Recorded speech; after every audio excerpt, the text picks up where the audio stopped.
ఎంతో శక్తివంతమైన పౌర్ణమి అండి. ఈ పౌర్ణమి తిథి రోజున ఉప్పుతో ఇలా చేస్తే చాలండి బిచ్చగాడు కూడా కోటీశ్వరుడవుతాడు. ఉప్పుని మూట కట్టి ఈ ప్రదేశంలో పెడితే చాలండి అద్భుత ఫలితాలొస్తాయని శాస్త్రాలు చెప్తున్నాయి. కాబట్టి ఏంటంటే ఉప్పుతో ఈ పరిహారం చేయండి. ఉప్పు గురించి మనందరికీ తెలుసు. ఉప్పుతో మనం ఏ పరిహారం చేసినా మనకి బాగా సిద్ధిస్తుంది. అలానే కాకుండా మంచి సుఫలితాన్ని కూడా తెచ్చిపెడుతుందని చెప్పవచ్చు. ఉప్పుతో చేసే పరిహారాలన్నీ కూడా మనకి చక్కని ఫలితాలనిస్తాయి. ఉప్పు లక్ష్మీదేవి రూపంగా భావించబడుతుంది. కాబట్టి ఆర్థికంగా బాగా కలిసి రావాలన్నా సరే ఉప్పుతో ఈ పరిహారం చేయండి. ఉప్పును ఒక్కొక్క ప్రాంతాన్ని బట్టి ఒక్కొక్క రకంగా పిలుస్తూ ఉంటాం. కానీ ఉప్పుతో మనం ఎన్ని పరిహారాలు చేసినా కానీ అవి మనకి మంచి ఫలితాన్ని ఇస్తాయండి. ఒక్కొక్క ప్రాంతాన్ని బట్టి మనం మా పిలుస్తూ ఉంటారండి. కొంతమంది కల్లుప్పు, కల్లుప్పు, రాళ్ళుప్పు అని అలా పిలుస్తూ ఉంటారు కదా! రాక్ సాల్ట్ అని కూడా పిలుస్తూ ఉంటారు కదా! కాబట్టి ఏంటంటే, అలాంటి ఉప్పుతో గనక మనం ఈరోజు పౌర్ణమి తిథి రోజున పరిహారం గనక చేస్తే మన సుడి తిరిగిపోతుందండి. బిచ్చగాడు కూడా కోటీశ్వరుడిగా మారిపోవడానికి అవకాశం ఉంటుందని చెప్పి పురాణ గ్రంథాలు చెప్తున్నాయండి. ఉప్పుతో మనం ఏ పరిహారం చేయాలి? ఏ పరిహారం చేస్తే ఎలా సిద్ధిస్తుంది? అని మనం తెలుసుకుందామండి.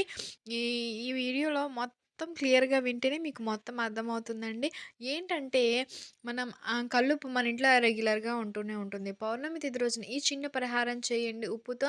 అద్భుత ఫలితం వస్తుంది. అది చూసి మనం ఆశ్చర్యపోవడం అనేది జరుగుతుంది. ఉప్పు సర్వసాధారణంగా ఏంటంటే కనుక ప్రతికూల శక్తులు, నెగెటివ్ ఎనర్జీని తీసేయటానికి బాగా ఉపయోగపడుతుందని చెప్పవచ్చండి. ఈ ఉప్పుతో చేసేటువంటి పరిహారాలు మనకి చాలా పవర్‌ఫుల్ అండి. ముఖ్యంగా పౌర్ణమి తిథి శక్తివంతమైంది. అలానే కాకుండా పౌర్ణమి రోజు వస్తుంది. ఇది చాలా పవర్‌ఫుల్‌గా వస్తుందండి.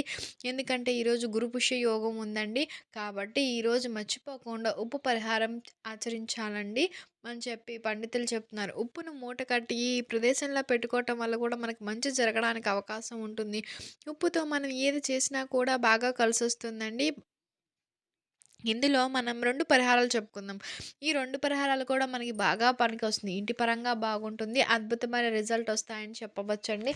మొదటిది వచ్చేసి ఏంటంటే, మనం చాలా ఏంటంటే అప్పులుంటాయి. ఇంటి పరంగా అస్సలు కలిసి రాదు. అలానే కాకుండా అప్పులతో మనం చాలా ఇబ్బంది పడిపోతుంటాం. అసలు కూడా అప్పు తీరిపోదు. కోట్లల్లో అప్పుంటుంది. అయినా కూడా తీర్చుకోలేక ఇబ్బంది పడతాం. కోట్ల అప్పనే కాదు, చిన్న అప్పయినా సరే అప్పే. పెద్దయినా అప్పే, అప్పే. అలాంటి అప్పును తీర్చుకోవాలి అంటే మనం ఏం చేయాలి అనేది తెలుసు. ఆ అప్పును తీర్చుకోవాలంటే ఖచ్చితంగా ఈ పరిహారం చేయాలండి. ఒక్క విషయం గుర్తుపెట్టుకోండి. ఇదంటే మనకి పురాతన పరిహారం అండి. అలాంటి పరిహారాన్ని పౌర్ణమి తిథి రోజున గనుక మనం పాటించినట్లయితే మంచి రిజల్ట్ వస్తుందని చెప్పవచ్చు. కాబట్టి పౌర్ణమి తిథి రోజున ఇది ఖచ్చితంగా ఆచరించండి. ఈ పరిహారం చేయటం వల్ల మనకి 2 విధాలుగా బాగా కలిసి రావడానికి అవకాశం ఉంటుందండి. ఏ విధంగా అంటే ఉప్పు మనకు అప్పును తీరుస్తుంది. అనేక రకాల ఇబ్బందుల నుంచి బయటపడేస్తుంది. అలా కాకుండా మంచి సుఫలితాలను కూడా తీసుకొస్తుందని చెప్పవచ్చు. కాబట్టి ఉప్పుతో ఈ పరిహారం చేయండి. మనం ఏంటంటే ఈ పరిహారం నైట్ టైమ్ చేయాలండి. నైట్ టైమ్ చేస్తేనే మనకి చాలా మంచిది. ఆ విధంగా చేయడం వల్ల అప్పు పోతుంది, దరిద్రం పోతుంది, అలానే మంచి ఫలితం వస్తుంది. దానికి తోడు ఏంటంటే మనం అద్భుతాలను కూడా చూడగలుగుతామని చెప్పవచ్చు. కాబట్టి మొదటి పరిహారం ఏంటంటే వంటగదిలో కానీ, పూజ గదిలో కానీ మన ఇష్టాన్ని బట్టి ఎక్కడైనా చేసుకోవచ్చు. ఏం చేయాలి అంటే ఒక గాజు బౌల్ తీసుకోవాలి. దీన్ని మళ్ళీ మనం యూజ్ చేయకూడదండి. దీన్ని తీసేసేయాలి. ఏ బౌల్ తీసుకున్నా సరే మట్టిదైనా పర్వాలేదు. ప్రమిద పెట్టుకుంటాం కదా! అది తీసుకున్నా పర్వాలేదు. గాజు బౌల్ తీసుకున్నా పర్వాలేదు. ఏది తీసినా సరే మనం ఇంట్లోకి తీసుకొచ్చుకోకూడదు. వాటిని వాడకూడదండి ఈ పరిహారం చేస్తే. కాబట్టి ముందే ఈ పరిహారానికి కావాల్సింది చూసి తీసుకోండి. గాజు బౌల్ అయినా పర్వాలేదు. మట్టిదైనా పర్వాలేదు. మీరేం చేయాలి అంటే ఉప్పుని తీసుకోవాలి. ఒక గుప్పెడంత ఉప్పు అయితే సరిపోతుంది. ఎక్కువగా కూడా అవసరం లేదు. అందులో ఖచ్చితంగా చిటికెడు కుంకుమ, పసుపు, అలానే రూ. 5 బిళ్ళ కావాలి. ఇలా ఇవన్నీ కూడా తీసుకొని పరిహారం చేయాలి. గాజు బౌల్‌లో ఉప్పు పోసిన తర్వాత అందులో వచ్చేసి చిటికెడు కుంకుమ, పసుపు, కొన్ని నల్ల నువ్వులు, అలాగే రూ. 5 బిళ్ళ. రూ. 5 బిళ్ళతో పరిహారం చేస్తున్నాం కాబట్టి ధనాన్ని ఆకర్షించుకోవడానికి, అప్పును తీర్చుకోవడానికి కూడా ఇది ఉపయోగపడుతుంది. కుంకుమ, పసుపు మంగళకరమైనవి, శుభకరమైనవి కాబట్టి శక్తివంతమైనవిగా భావింపబడతాయి. వీటిలో పరిహారం చేస్తే తప్పక సిద్ధిస్తాయి. నువ్వులు కాబట్టి పూజ గదిలో పెడితే దైవానుగ్రహం కలుగుతుంది. దుష్ట బాధ ఉంటే అది తొలగిపోతుంది. ఇబ్బంది నుంచి మనం బయటపడడానికి కూడా అవకాశం ఉంటుంది. అలానే ఏంటంటే వంటగదిలో పెట్టుకుంటే ఏదైనా సరే మన చెడుని ఇబ్బంది పెడుతుంది గదా! అలాంటి చెడు నుంచి మనం బయటపడడానికి ఉపయోగపడుతుంది. ఏదైనా మనం వంటగదిలో తెలియకుండా ఏదైనా నెగెటివ్ ఎనర్జీ గనక ఉంది అంటే వంటగదిలో ఎక్కువ ఉంటుంది గదా! అలాంటి చెడుని తరిమి కొట్టడానికి నల్ల నువ్వులనేవి ఉపయోగపడతాయండి. అలానే నల్ల నువ్వులతో మనం రాత్రంతా పెట్టుకుంటాం కాబట్టి నరదిష్టిని తొలగిస్తాయండి. కాబట్టి ఖచ్చితంగా వాడాలని పురాణాల్లో చెప్పబడుతుంది. ఏంటంటే ఇది చాలా పురాతనమైందని చెప్పవచ్చండి. చాలా ఆహ్, ఈ అప్పు తీర్చుకోవాలంటే ఈ పని చేసి చూడండి. ఎందుకంటే ఈరోజు చాలా మంచిది. దీన్ని మనం అసలు వదులుకోకూడదండి. చక్కగా ఉపయోగించుకోవాలని శాస్త్రాలు చెప్తున్నాయి కాబట్టి, ఆ అప్పు ఉంది, అప్పు తీరట్లేదు, ధనం రావట్లేదు, లక్ష్మీదేవి అనుగ్రహం కలగట్లేదు అనుకున్న వారు ఈ పని చేయండి. మంచిగా కలిసొస్తుంది. ఇంటి పరంగా కూడా ఇల్లు అనుకూలించేలాగా ఈ పరిహారం మారుతుంది కాబట్టి చేయండి.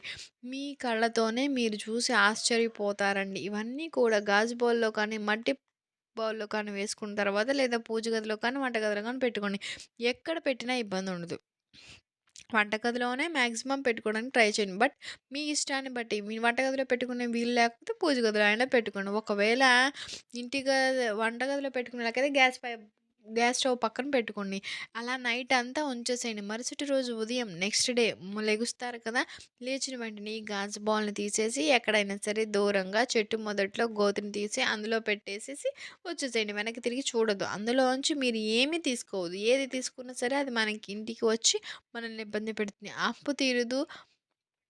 అది మనతోనే ఉండడానికి అవకాశం ఉంటుంది. కాబట్టి ఏంటంటే, అప్పు తీర్చుకోవాలి. 2,00,000 అప్పుందనుకోండి. అది తీరాలనుకుంటున్నాం. చాలా రోజుల నుంచి అప్పు తీరట్లేదు. 5,00,000 అప్పుంది తీరట్లేదు. చిట్టీలేసి మోసపోయాము. అప్పులు తీరట్లేదు. ఎందుకు ఈ బాధలు? అప్పులు కట్టి ఇబ్బంది పడుతున్నామని బాధపడుతుంటారు కదా! అలాంటి వారికి మంచి పరిహారం అండి ఇది. నమ్మకంతో చేయండి. నమ్మకంతో చేసి మంచి ఫలితాన్ని పొందండి. ఎందుకంటే పౌర్ణమి శక్తివంతమైంది. ఈరోజు ఈ పరిహారం ఆచరించినట్లయితే మంచి శుభ ఫలితం కలుగుతుందని చెప్పి పురాణాలు చెప్తున్నాయండి. ఎందుకంటే పూర్వకాలంలో మన పూర్వీకులు హ్మ్, అప్పుల బాధలు తట్టుకోలేక ఇబ్బంది పడేటప్పుడు ఈ పరిహారం చేసేవారండి అని చెప్పి పండితులు చెప్తున్నారు కాబట్టి ఆచరించండి. ఈ విధంగా చేసిన తర్వాత గుర్తుపెట్టుకోండి వెంటనే మీ అప్పు తీరిపోతుందని కాదు. కానీ మనకు కొంత సమయం పడుతుంది. బట్ ఏంటంటే మనకు ఆ మార్గం ఏదో రకంగా మనకు డబ్బు రావడం, అందుబాటులో ఉండడం, మనకు రావాల్సిన డబ్బులు ఎవరైనా ఇవ్వడం, ఏదైనా ఏదో ఒకటి మిరకిల్ జరిగి మనకి ఏదో రకంగా డబ్బు అనేది వచ్చి అప్పు తీరడానికి అవకాశం ఉంటుందండి. కాబట్టి ఆచరించి మంచి ఫలితం పొందండి. ఇది మంచి పరిహారం. పడేయొద్దు. పాతిపెట్టండి ఉప్పుని. పాతిపెట్టే వీలుంటేనే చేయండి. లేకపోతే లేదు. కానీ ఇంకొక పరిహారం ఏంటంటే, ఉప్పుని మూట కట్టి ఈ ప్రదేశంలో పెట్టాలనుకున్నాం కదా! ఆ పరిహారం ఏంటంటే ఇంటికి సంబంధించిందండి. మనం ఇంట్లో ఉంటే మనశ్శాంతి ఉండదు. సుఖ సంతోషాలుండవు. ఇంట్లో ఎందుకున్నామో తెలీదు. ఇది మా ఇల్లేనా అని కోపమొస్తుంది. ఇంటికొచ్చామంటే చాలు ఇంట్లో విపరీతమైన గొడవలు, విపరీతమైన బాధలు, పిల్లల మాటింటలేదు, భార్య పట్టించుకోవట్లేదు, భార్యాభర్తల మధ్య గొడవలు, ఎందుకు జరుగుతున్నాయో తెలీదు. గొడవలు జరుగుతున్నాయి. ఇంట్లో ఉండాలంటే ఒక్క క్షణం కూడా ఉండలేక బాధపడుతున్నాం. ఎందుకిలా మారుతుందా అని చెప్పి అనుకుంటూ కొంతసేపు కూర్చుంటే పిల్లలు కానీ, ఎవరైనా సరే గొడవలు స్టార్ట్ అవుతూనే ఉంటాయి. నవ్వుకుంటూ కొట్టుకునే వరకు వెళ్తాయి. ఇలా ఉంటుంది. ప్రశాంతత కరువైపోయింది అని బాధపడేవారు, ప్రశాంతత ఇంట్లో లేదు అనుకునేవారు, చాలా ఇబ్బంది కలుగుతుందనుకునేవారు, ఎంత చేసినా ఇంటి పరంగా కలిసి రావట్లేదనుకునేవారు ఏం చేయాలంటే రెడ్ కలర్ క్లాత్ తీసుకొని లేదా పసుపుదైనా పర్వాలేదు. ఎడం చేత్తో ఒక గుప్పెడంతా ఉప్పుని తీయండి. చిటికెడు పసుపు, కుంకుమ, ఆవాలు, ఒక పండు నిమ్మకాయని పెట్టండి. లేదా పచ్చి నిమ్మకాయ అయినా పర్వాలేదు. ఇలా ఇవన్నీ కూడా పెట్టిన తర్వాత నిమ్మకాయలో ఇవన్నీ పెట్టేసి మూత కట్టేసి మీ ఇంట్లో పెట్టండి. ఇవన్నీ కూడా మన ఇంట్లో ఉండే వస్తువులు వారానికి ఒకసారి తీసేసి మళ్ళీ కట్టుకోవచ్చండి. వారానికి ఒకసారి తీసేసి మారుస్తూ కట్టుకుంటాను. వరకు కుదిరే అవకాశం లేకపోతే 15 రోజులకైనా ఒకసారి చేసుకోవచ్చు.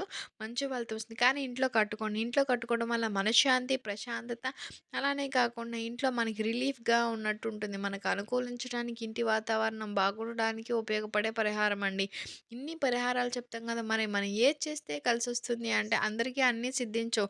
కొన్ని మాత్రమే సిద్ధిస్తాయి. అందులో మనకి ఏ పరిహారం సిద్ధిస్తుంది, మనకి ఏ ఉంది ఇబ్బంది అనేది ఆ ఇబ్బందిని బట్టి మనం పరిహారం చేసుకుంటే అది మనకు అనుకూలించి ఫలిస్తుంది. మంచి ఫలితాన్నిస్తుంది. కాబట్టి ఇలా ఆచరించండి. కాబట్టి ఇలా ఆచరించి ఫలితం పొందండి. అలానే కాకుండా కొన్ని పరిహారాలు మీకు 15 రోజులు పనిచేస్తాయి. కొన్ని 3 నెలల వరకు సిద్ధిస్తాయి. కొన్ని సంవత్సరం పొడవునా సిద్ధిస్తాయి. ఇలా కొన్ని పరిహారాలు అనుకూలిస్తాయి, సిద్ధిస్తాయి. ఈ విధంగా ఆచరించి మంచి ఫలితాన్ని పొందండి. ఈరోజు వచ్చేటువంటి పౌర్ణమి చాలా పవర్‌ఫుల్ కాబట్టి ఇది చేయడం వల్ల మనకి చాలా మంచి ఫలితం వస్తుంది అని చెప్పి పురాణ గ్రంథాల్లో చెప్తున్నాయి. ఉప్పు పరిహారం అనేది అస్సలు మిస్ కాకుండా చేసుకోండి. మంచి ఫలితం కలుగుతుంది. పాత మూటను తీసి ఎక్కడ పెట్టేయాలి అంటే ఎక్కడైనా చెట్టు మొదట్లేయండి. మళ్ళీ కొత్త వస్త్రాన్ని యూజ్ చేయాల్సిన అవసరం లేదండి. పాతదైనా యూజ్ చేసుకోవచ్చు. బట్ ఏంటంటే మంచిగా నీట్‌గా ఉన్నది తీసుకుంటే మంచిదని శాస్త్రాలు చెప్తున్నాయి. కాబట్టి ఆచరించి మంచి ఫలితం పొంది జీవితాన్ని మార్చుకోండి. కష్టాల నుంచి కూడా బయటపడవచ్చు. ఇలాంటి దిద్వార నక్షత్రాల నుంచి బయటకి రావచ్చుమండి మనం. ఒకసారి ప్రయత్నించి చూడండి. మీకు గనుక ఈ వీడియో నచ్చినట్లయితే లైక్ చేయండి, షేర్ చేయండి, సబ్స్క్రైబ్ చేసుకోవటం మర్చిపోకండి. Thank you for watching. Thank you so much.